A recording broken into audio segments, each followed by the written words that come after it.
नमस्कार दोस्तों, Byju's government exam prep channel में आप सभी का स्वागत है। आज हम आपके सामने 15 फरवरी 2021 के करंट अफेयर प्रस्तुत कर रहे हैं जो अलग अलग सरकारी परीक्षाओं में आपके लिए काफ़ी महत्वपूर्ण हो। वो चाहे एसएससी की तरफ से कंडक्ट किए जाते हों या अलग अलग राज्यों में जो पुलिस के एग्ज़ाम होते हैं उनकी हम बात करें, या बैंकिंग क्षेत्र में जो भी एग्ज़ाम कंडक्ट किए जाते हैं उनकी हम बात करें। इसी के साथ साथ जो भी करंट अफेयर है उससे संबंधित प्रैक्टिस के क्वेश्चन भी आपको दिए जाएंगे। अपनी पहले पार्ट पर आते हैं और ये राष्ट्रीय मामलों से संबंधित है, नेशनल अफेयर्स।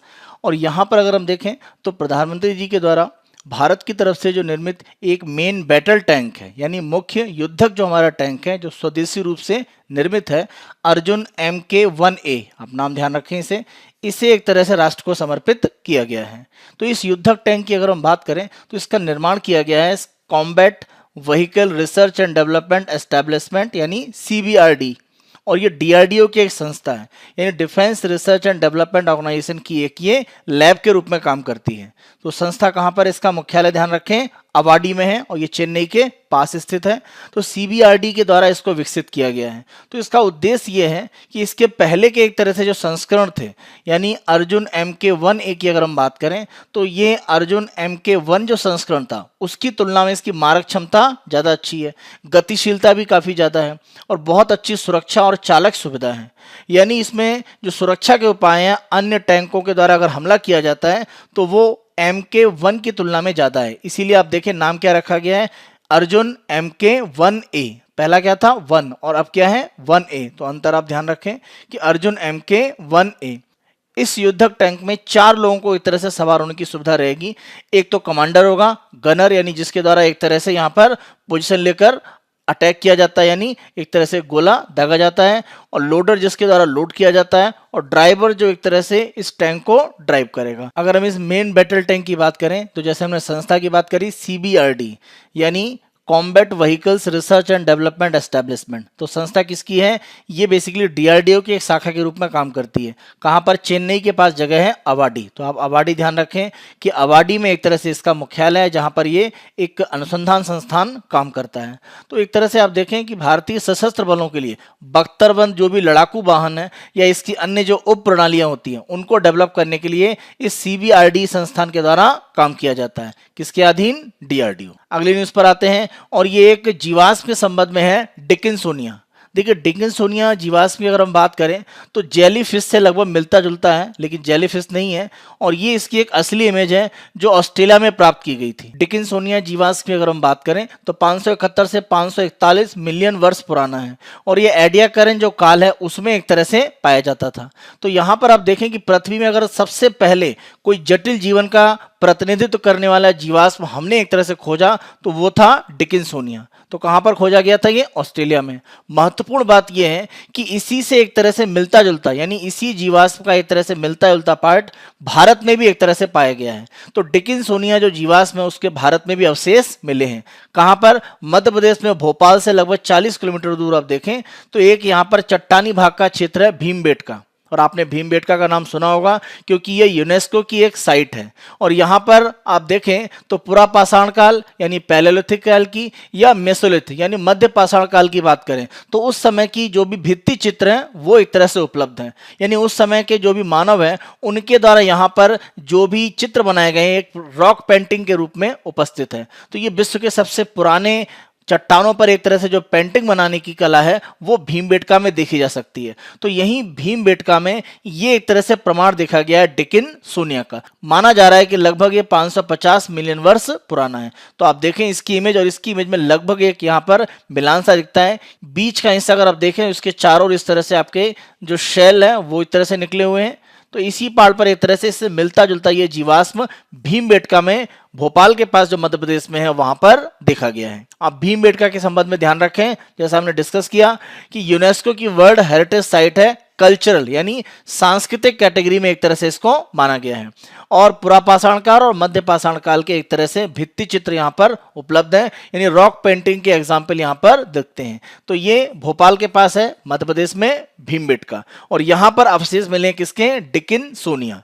तो विश्व में सबसे पुराने जटिल जीवन यानी कॉम्प्लेक्स लाइफ के जो एविडेंस है वो डिकिंसोनिया को माने जाते हैं। तो ऑस्ट्रेलिया के बाद इसके प्रमाण भारत में भी मिले हैं भीमबेटका में। वित्तीय मामले या फाइनेंशियल अफेयर्स पर हम आते हैं और यहाँ पर बजट में एक तरह से सरकार की तरफ से जो घोषणा की गई थी वित्त मंत्री जी के द्वारा, उन्हीं को यहाँ पर हम डिस्कस कर रहे हैं। और यहाँ पर एक सेस या उपकर जो सरकार की तरफ से आरोपित किया गया है, बजट में जो घोषणा की गई है, उस उपकर के बारे में हम चर्चा कर रहे हैं। तो उपकर का नाम है कृषि अवसंरचना और विकास उपकर, agriculture infrastructure and development cess. दो टर्म यूज किए जाते हैं, सेस या उपकर और सरचार्ज। देखिए सेस का मतलब सिंपल सा ये रहता है कि उपकर है तो जिस काम के लिए यानी जिस नाम से सेस लगाया जाता है उसी क्षेत्र में सरकार को उसे व्यय करना आवश्यक है। सरचार्ज जिस क्षेत्र में लगता है ये निर्धारित नहीं होता है, तो सरचार्ज को सरकार जहां भी चाहे खर्च कर सकती है।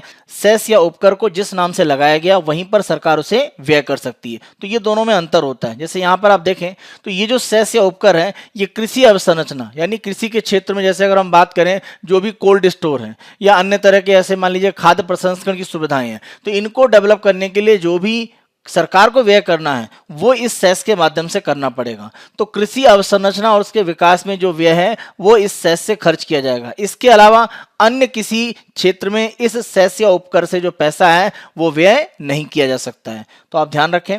और ये सेस अगर हम देखें तो 1 दर्जन से ज्यादा यानी 12 से अधिक अलग अलग जो उत्पाद है उन पर आरोपित किया गया है। जैसे गोल्ड सिल्वर यानी सोने चांदी पर लगाया गया है। इसी के साथ साथ अल्कोहल आधारित जो पेय पदार्थ है, यानी अगर हम शराब या अन्य तरह के उत्पाद हैं उनकी बात करें, पेट्रोल डीजल की बात करें, अन्य उत्पाद भी हैं, प्रमुख रूप से आप इन्हें ध्यान रखें। इन पर एक तरह से सरकार की तरफ से कृषि अवसंरचना और विकास उपकर AIDC आरोपित किया गया है।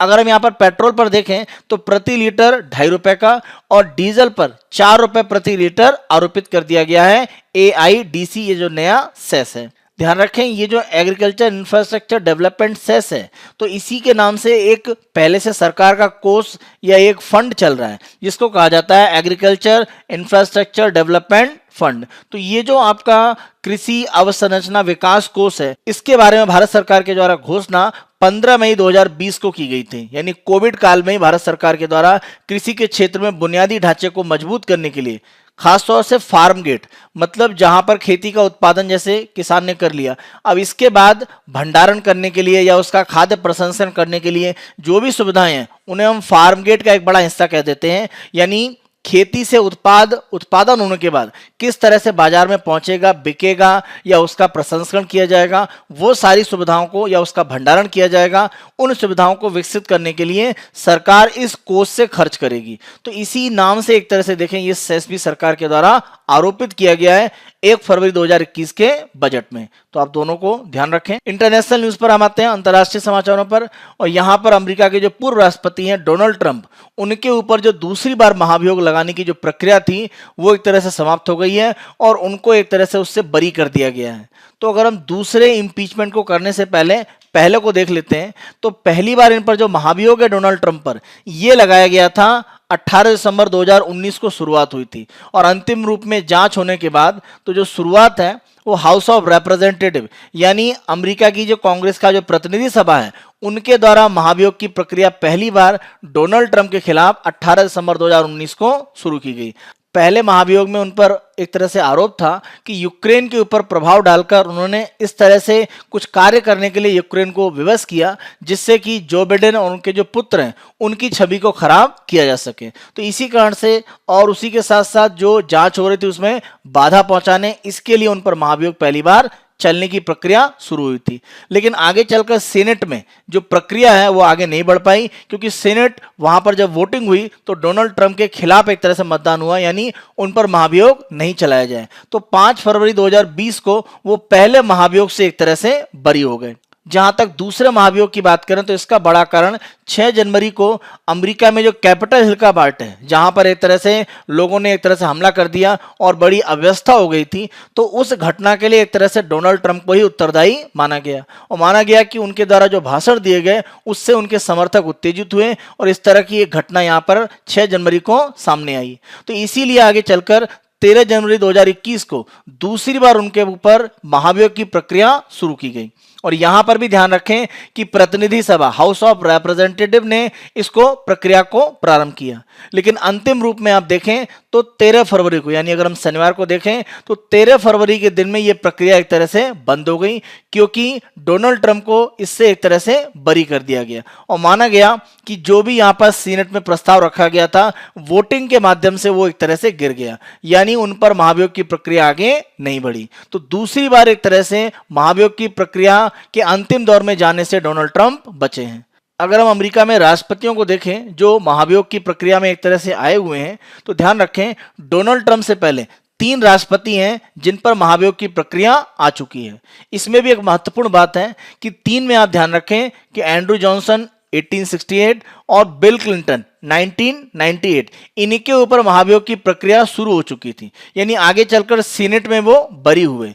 लेकिन जो तीसरे हैं रिचर्ड निक्सन, उनके ऊपर महाभियोग की प्रक्रिया चले उसके पहले ही उन्होंने इस्तीफा दे दिया था। तो 1974 में उनके ऊपर महाभियोग चलाया जाता, उसके पहले ही उन्होंने इस्तीफा दे दिया था। तो इन दोनों पर महाभियोग चलाया गया, इन पर चलाने की बात थी लेकिन ये प्रारंभ नहीं हो पाया था। तो अंतर आप ध्यान रखें, यानी अगर यह पूछा जाए कि कितने राष्ट्रपति हैं जिनके ऊपर महाभियोग की प्रक्रिया प्रारंभ हो गई थी डोनाल्ड ट्रंप के पहले, तो केवल 2 लोग हैं। अगर ऐसा पूछा जाए कि डोनाल्ड ट्रंप से पहले अमेरिका के कितने राष्ट्रपतियों पर महाभियोग चलने के लिए प्रस्ताव हुए, तो 3 हैं। और अंतिम रूप में किन पर विचार किया गया, तो केवल 2। तो दोनों में अंतर है, आप ध्यान रखिएगा। प्रस्ताव तीनों के लिए आने की बात थी, लेकिन 2 के बारे में एक तरह से अमेरिकी संसद में विचार हुआ और आगे चलकर सेनेट में वोटिंग के माध्यम से प्रस्ताव गिर गया। लेकिन यहां पर आप देखें तो संसद में प्रस्ताव गया नहीं, उसके पहले ही रिचर्ड निक्सन ने इस्तीफा दे दिया था। तो इन तीनों को आप ध्यान रखें। और अगर हम डोनाल्ड ट्रंप को इसमें जोड़ देते हैं तो 4 राष्ट्रपति हो जाते हैं जो महाभियोग की प्रक्रिया में गए, जिनमें से 3 पर एक तरह से कार्यवाही हुई, यानी महाभियोग चला, अंतिम रूप में वो बरी हुए। निक्सन पहले इस्तीफा दे चुके थे, तो उन्हें आप ध्यान रखें। आगे हम अपनी पर्सनालिटीज को देखते हैं, नेशनल और इंटरनेशनल। तो यहां पर हमने वर्ल्ड बैंक से संबंध कुछ पर्सनालिटीज आपको ली हुई हैं। पहला अगर हम देखें तो डेविड आर मालपास, ये वर्तमान में विश्व बैंक के अध्यक्ष हैं और ये 9 अप्रैल 2019 से विश्व बैंक के अध्यक्ष के रूप में काम कर रहे हैं। ये विश्व बैंक के 13वें अध्यक्ष के रूप में हैं। कहां से बिलोंग करते हैं, यूएसए से। और ध्यान रखें कि जो विश्व बैंक है वो अंतरराष्ट्रीय मुद्रा कोष के साथ साथ ही 1944 में ब्रेटन वुड्स सम्मेलन के माध्यम से स्थापित किया गया था। तो इसीलिए आप ध्यान रखें कि विश्व बैंक और अंतरराष्ट्रीय मुद्रा कोष दोनों को ही ब्रेटन वुड्स संगठन के नाम से भी जाना जाता है। एक तथ्य आप ध्यान रखें कि विश्व बैंक का जो चेयरमैन है वो हमेशा यूएसए से होता है, यानी यूएसए का ही कोई नागरिक होता है। कार्यवाहक रूप में किसी को बनाया जा सकता है, लेकिन जब हम स्थायी या परमानेंट अध्यक्ष की बात करते हैं जो एक कार्यकाल के लिए नियुक्त किया जाता है, तो वो हमेशा कहां से होता है, यूएसए का। और अंतरराष्ट्रीय मुद्रा कोष के अध्यक्ष की बात करें तो यह ध्यान रखें कि यूरोप महाद्वीप का किसी भी देश का व्यक्ति हो सकता है, यानी यूरोप महाद्वीप से ही कोई व्यक्ति होगा जो अंतरराष्ट्रीय मुद्रा कोष का अध्यक्ष बन सकता है। दूसरा हम देखते हैं कार्मेन एम रेनहार्ट। तो ये वर्तमान में विश्व बैंक में मुख्य अर्थशास्त्री के रूप में काम कर रही हैं और साथ साथ विश्व बैंक समूह की उपाध्यक्ष भी हैं। तो ये इस समय चीफ इकोनॉमिस्ट हैं विश्व बैंक में। कहाँ की हैं, अमेरिका की नागरिक हैं, लेकिन क्यूबा में इनका जन्म हुआ था, यानी क्यूबा के मूल की अमेरिकी अर्थशास्त्री हैं। नाम कार्मेन एम रेनहार्ट, जो वर्तमान में मुख्य अर्थशास्त्री के रूप में काम कर रही हैं विश्व बैंक में। अगर हम विश्व बैंक के मुख्य अर्थशास्त्रियों की बात करें तो भारतीय, अगर यहाँ पर एक कनेक्शन आप देखें तो अगर हम यहाँ कहें कि मुख्य अर्थशास्त्री के रूप में विश्व बैंक में केवल एक भारतीय ने अब तक एक बड़ा कार्यकाल या मुख्य रूप से काम किया है, तो चीफ इकोनॉमिस्ट के पद पर भारतीय रूप में केवल हैं कौशिक बसु, जिन्होंने 2012 से 16 के बीच में काम किया है। और ध्यान रखें शांता देवराजन, वो भी चीफ इकोनॉमिस्ट रह चुकी हैं वर्ल्ड बैंक में, लेकिन कार्यवाहक थी, यानी प्रमुख रूप से उनको नहीं बनाया गया था, वो कार्यवाहक के एक्टिंग रूप में थी जनवरी 2018 से नवंबर 2018 के बीच में। तो एकमात्र कौशिक बसु हैं जो पूर्ण रूप से विश्व बैंक के मुख्य अर्थशास्त्री के रूप में काम कर चुके हैं 2012 से 16। तो ये अब तथ्य साथ में ध्यान रखें। अगर हम यहाँ पर बुक्स एंड अवार्ड्स की बात करें, पुस्तकें और पुरस्कार, तो हमने यहाँ पर कुछ बुक्स ली हैं। भारत में प्रमुख पत्रकार और जर्नलिस्ट, उनके द्वारा जो पुस्तकें लिखी गई हैं उनको हम यहाँ पर डिस्कस कर रहे हैं। तो पहली अगर हम देखें तो खुशवंत सिंह की यहाँ पर बुक है बिग बुक ऑफ मैलेस। दूसरा अरुण शौरी की बुक है अनीता गेट्स बेल। तीसरा अगर हम देखें तो पी साईनाथ की बुक है everybody loves a good drought. चौथे की बात करें, ये भी खुशवंत सिंह की अगेन एक बुक है ट्रेन टू पाकिस्तान। अगली बुक को देखते हैं और ये कुलदीप नैयर की बुक है बियॉन्ड द लाइन्स, इनकी ऑटोबायोग्राफी है। स्टार इंडिया के अध्यक्ष रह चुके हैं पीटर मुखर्जी, और मीडिया के क्षेत्र में एक बड़ा नाम था, लेकिन शीना बोरा मर्डर केस में जिस तरह से उनका नाम सामने आया तो आप कह सकते हैं काफी विवादित रहे। तो पीटर मुखर्जी की यहाँ पर एक बुक सामने आई है, star struck confession of a TV executive. तो नाम ध्यान रखें पीटर मुखर्जी की बुक का, स्टार स्ट्रक। तो ये कुछ प्रमुख पुस्तकें हैं जो पत्रकारों के द्वारा भारत में लिखी गई हैं। स्पोर्ट्स न्यूज में हम देखते हैं तो भारत और इंग्लैंड के बीच में जो दूसरा टेस्ट मैच चेन्नई में चल रहा है, वहां पर एक रिकॉर्ड बना है और उसी के संबंध में आपको तथ्य ध्यान रखना है। तो यहां पर रविचंद्रन अश्विन यानी आर अश्विन के द्वारा यह रिकॉर्ड बनाया गया है। यानी अगर भारत में जो भी खिलाड़ी अब तक टेस्ट मैच खेलते हैं, उन बॉलर्स की अगर हम बात करें तो भारत में टेस्ट मैचों में सबसे अधिक विकेट लेने वालों की बात करें, ओवरऑल बात नहीं हो रही है, अभी हम केवल भारत में जो भी टेस्ट मैच हुए हैं उसमें भारतीय गेंदबाजों के द्वारा जो विकेट लिए गए हैं उनमें अगर हम देखें तो रविचंद्रन अश्विन दूसरे नंबर पर पहुंच गए हैं। आर अश्विन ने हरभजन सिंह का रिकॉर्ड तोड़ते हुए दूसरा स्थान प्राप्त कर लिया है। हरभजन सिंह अब तीसरे स्थान पर हैं और पहले नंबर पर अनिल कुंबले। तो भारत में सबसे ज्यादा टेस्ट मैचों में विकेट लेने वाले भारतीय गेंदबाज की बात करें तो पहले नंबर पर अनिल कुंबले 350, दूसरे पर अब हो गए आर अश्विन 266। और इन्होंने ये कीर्तिमान बनाया कब? इन्होंने ये कीर्तिमान बेन स्टोक का जो विकेट है वो एक तरह से लेकर प्राप्त किया, और तीसरे पर अब पहुंच गए हरभजन सिंह 265 विकेट के साथ। तो आप ध्यान रखें कि सबसे ज्यादा अनिल कुंबले और दूसरे पर आर अश्विन पहुंच गए हैं।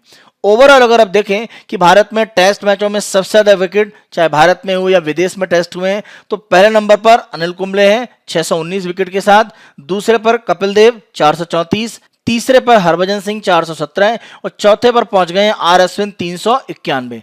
एक लास्ट सेक्शन पर आते हैं जो हम कुछ महत्वपूर्ण तथ्य आपको बताते हैं, जिससे हम कहते हैं let's talk about some important facts. तो कुछ महत्वपूर्ण जो तथ्य है वो आपको यहाँ पर अलग अलग क्षेत्र से हम आपको देते रहते हैं। तो आज यहाँ पर हम भारत में माउंटेन रेलवे यानी जो पर्वतीय रेलवे भारत में संचालित होती हैं उनके संबंध में आपको सूचना देंगे। तो भारत में 4 पर्वतीय रेलवे संचालित होती हैं। पहले आप देखिए दार्जिलिंग हिमालयन रेलवे, तो ये एक तरह से 610 मिलीमीटर की एक तरह से नैरो गेज रेलवे है और ये पश्चिम बंगाल में न्यू जलपाईगुड़ी से दार्जिलिंग के बीच में चलती है। इसका निर्माण 1879 से 1881 के बीच में किया गया।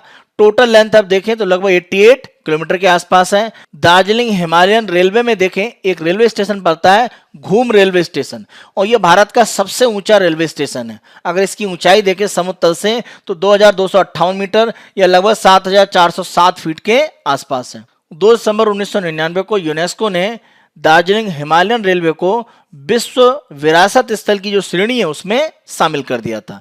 अब इसका ट्रैक ध्यान रखें, दार्जिलिंग इसके पहले घूम स्टेशन आता है, सबसे ऊंचा भारत का रेलवे स्टेशन है, और शुरू कहां से होता है? ये न्यू जलपाईगुड़ी से। तो ये पूरा ट्रैक है न्यू जलपाईगुड़ी से लेकर कहां तक? आपका दार्जिलिंग तक, जहां पर सबसे ऊंचा स्थान पड़ जाता है कौन सा? घूम। दूसरा हम देखें द नीलगिरी माउंटेन रेलवे, इसकी अगर हम बात करें तो ये 1000 मिलीमीटर या 1 मीटर यानी मीटर गेज पे एक तरह से काम करने वाला ट्रैक है। कहां पर? तमिलनाडु में। और इसका निर्माण 1908 में एक तरह से किया गया। और ध्यान रखें कि भारत में अकेला ट्रैक है जो रैक पर संचालित होता है और दक्षिणी रेलवे इसको संचालित करता है। देखिए रैक का मतलब ये होता है ऐसे ट्रैक है तो इसमें इस तरह से कुछ ब्लॉक बने होते हैं और जो व्हील होता है उसमें भी एक तरह से ब्लॉक बने होते हैं। तो जो व्हील होते हैं इसी ब्लॉक पर फिक्स होकर आगे चलते हैं, तो इससे एक तरह से जो ट्रेन है उसके स्लाइड करने या स्किड करने की संभावनाएं नहीं रहती हैं। तो रैक रेलवे का मतलब इस तरह से होता है। तो अकेला रेलवे है भारत में जहां पर रैक रेलवे के रूप में ये पूरा ट्रैक संचालित किया जाता है, नीलगिरी माउंटेन रेलवे। इसकी अगर हम बात करें तो ये मेत्तुपालयम से लेकर ऊटी के बीच में संचालित होता है और ये लगभग 5 घंटे की जर्नी है, जहां पर 326 मीटर से लेकर 2203 मीटर की जो ऊंचाई है वो एक तरह से तय की जाती है।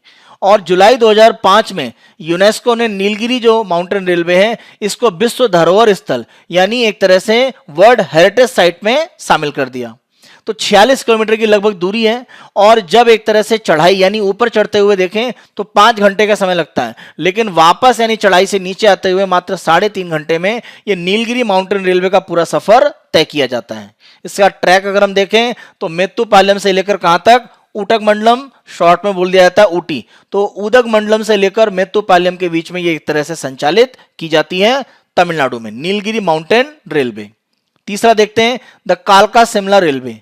ये अगर हम देखें तो ये 762 मिलीमीटर के नैरो गेज पर संचालित किया जाता है। कहां पर? कालका से शिमला के बीच में, हिमाचल प्रदेश में। 1903 में प्रारंभ हुआ और 2008 में यूनेस्को ने इसको एक तरह से विश्व विरासत स्थल की जो सूची उसमें शामिल कर दिया। ध्यान रखें कि भारत के जो तीनों हमने अभी तक डिस्कस किए हैं, दार्जिलिंग का, उसके साथ साथ नीलगिरी और कालका शिमला, इन तीनों को कंबाइंड रूप में UNESCO mountain railway of India के नाम से एक तरह से शामिल करके रखता है। तो ध्यान रखें 2008 में कालका शिमला रेलवे को भी इसमें शामिल कर दिया गया। जहां तक इसके ट्रैक की बात करें तो नाम से आप ध्यान रखें शिमला, और शुरुआत कहां से होती है? ये कालका। तो कालका से लेकर शिमला के बीच में एक तरह से ये पूरा ट्रैक संचालित किया जाता है हिमाचल प्रदेश में। तो ये तीन तो भारत के यूनेस्को के माउंटेन रेलवे की जो एक तरह से लिस्ट है उसमें भारत की तरफ से शामिल है। एक चौथा भी भारत में हिल रेलवे काम करता है, द माथेरन हिल रेलवे, और ये 2 फीट यानी 610 मिलीमीटर का नैरो गेज है और ये महाराष्ट्र में है। तो ध्यान रखें कहां पर? महाराष्ट्र में। इसको सेंट्रल रेलवे यानी मध्य रेलवे के द्वारा संचालित किया जाता है। 21 किलोमीटर का ट्रैक है और ये नेरल, मुंबई के पास की जगह है, नेरल से लेकर माथेरन के बीच में पश्चिमी घाट में स्थित है। प्रारंभ कब हुआ था? 1907 में। तो जहां तक इसके ट्रैक की बात करें तो 4 ही इसमें एक स्टॉप है। ये नेरल से प्रारंभ करता है, उसके बाद जुम्मा पट्टी, वाटर पाइप, अमन लॉज, और लास्ट में कहा जाता है? माथेरन। तो बहुत बड़ा डिस्टेंस नहीं है, केवल 21 किलोमीटर का एक तरह से डिस्टेंस है। तो ये 800 मीटर तक का जो ऊंचाई है माथेरन की, वहां एक तरह से नरल से माथेरन तक जाया जाता है। तो ये चौथा एक तरह से भारत में माउंटेन रेलवे है।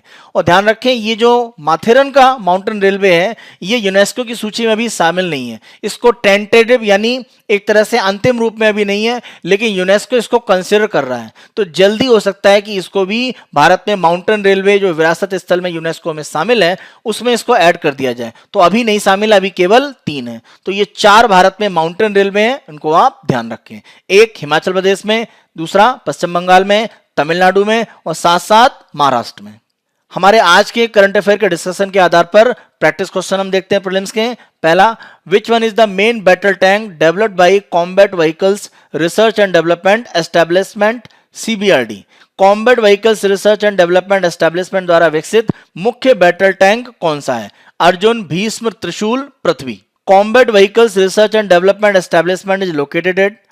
युद्धक वाहन अनुसंधान एवं विकास प्रतिष्ठान स्थित है उडुपी, मैसूर, टुमकुर, अवाडी।